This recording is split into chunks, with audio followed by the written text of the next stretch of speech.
پیارے بچوں، آج کی ویڈیو میں ہم آپ کو اچھی کہانی سنائیں گے۔ وہ کہانی ہے اسکول۔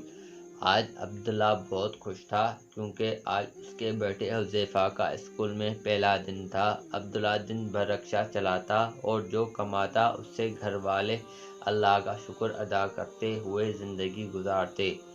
عبداللہ ان پڑھ تھا، اسے پڑھنا لکھنا بالکل بھی نہیں آتا تھا۔ اسی وجہ سے وہ چاہتا تھا کہ اس کا بیٹا تعلیم حاصل کرے، علم کے ذریعے پوری دنیا میں دین زندہ کرے۔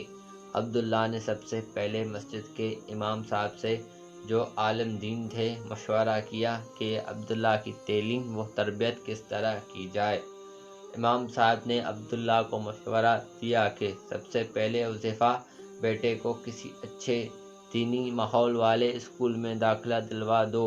پھر کچھ عرصہ بعد جب حذیفہ بیٹا اچھی طرح پڑھنا لکھنا سیکھ لے تو اسے کسی اچھے مدرسے میں حفظ قرآن یاد کروا دیا جائے۔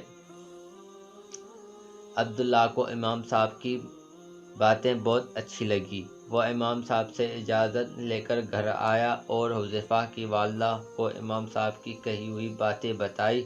حذیفہ کی والدہ ایک سمجھدار خاتون تھی، وہ بھی ان باتوں پر عمل کرنے کے لیے فوراً تیار ہو گئی۔ عبداللہ گھر کے قریب موجود اسکول گیا اور حذیفہ کا داخلہ اسکول میں کروا دیا۔ آج حذیفہ کا اسکول جانے کا پہلا دن تھا۔ ایسے لگ رہا تھا کہ عبداللہ کے گھر میں عید آ گئی ہے۔ سب گھر والے خوش تھے کہ آج حذیفہ اسکول جائے گا۔ حذیفہ کو اسکول کی نئی وردی یونیفارم پہنائی گئی۔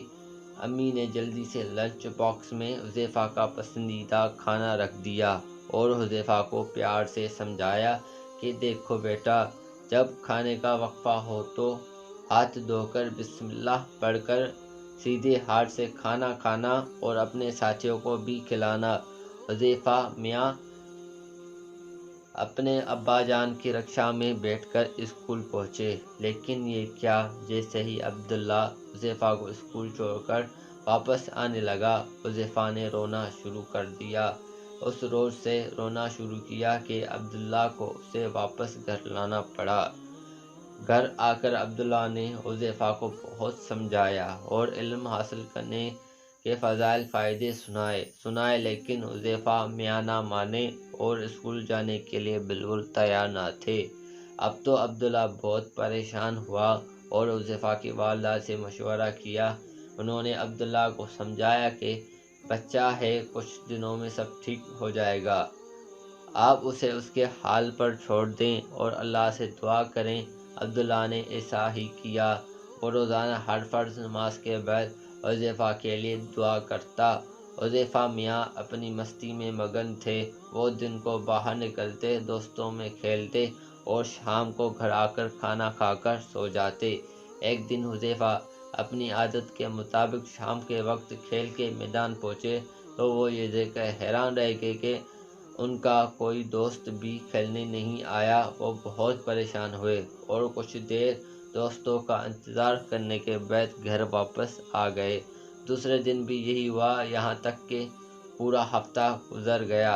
اب حذیفہ نے بھی گھر سے نکلنا چھوڑ دیا۔ ایک ہفتے کے بعد حذیفہ کے دروازے پر کسی نے دستک دی۔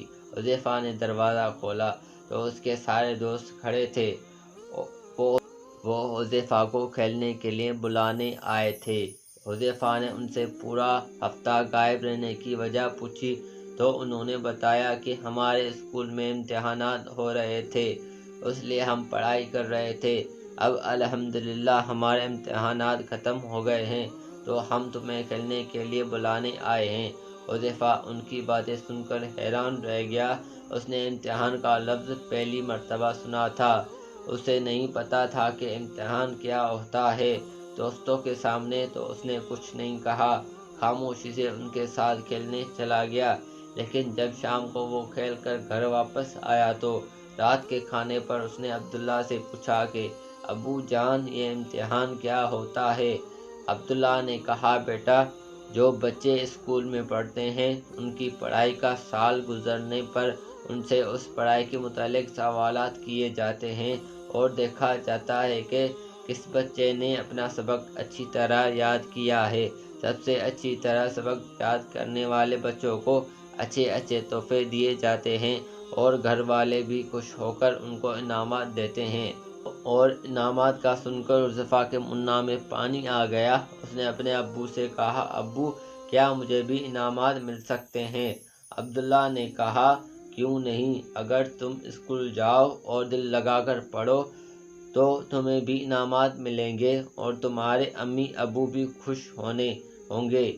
اور جب کسی بچے سے اس کے امی ابو خوش ہو تو اسے اللہ بھی خوش ہوتے ہیں اور ہر کام میں اس کی مدد کرتے ہیں۔ اب حذیفہ کو بہت افسوس ہوا کہ اس نے اپنی امی ابو کا دل دکھایا اور اگلی بات نہ مانی۔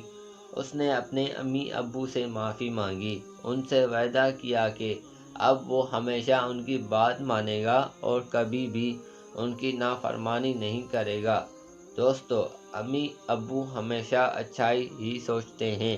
ان کی چاہت ہوتی ہے کہ ان کا بیٹا یا بیٹی دنیا و آخرت میں کامیاب ہو جائے، اس لیے کبھی بھی ان کی نافرمانی نہیں کرنی چاہیے، اور اگر کسی بات پر امی ابو ناراض ہو جائیں تو فوراً معافی مانگنی چاہیے، کیونکہ جس سے اس کی امی ابو ناراض ہوتے ہیں اس سے اللہ بھی ناراض ہو جاتا ہے۔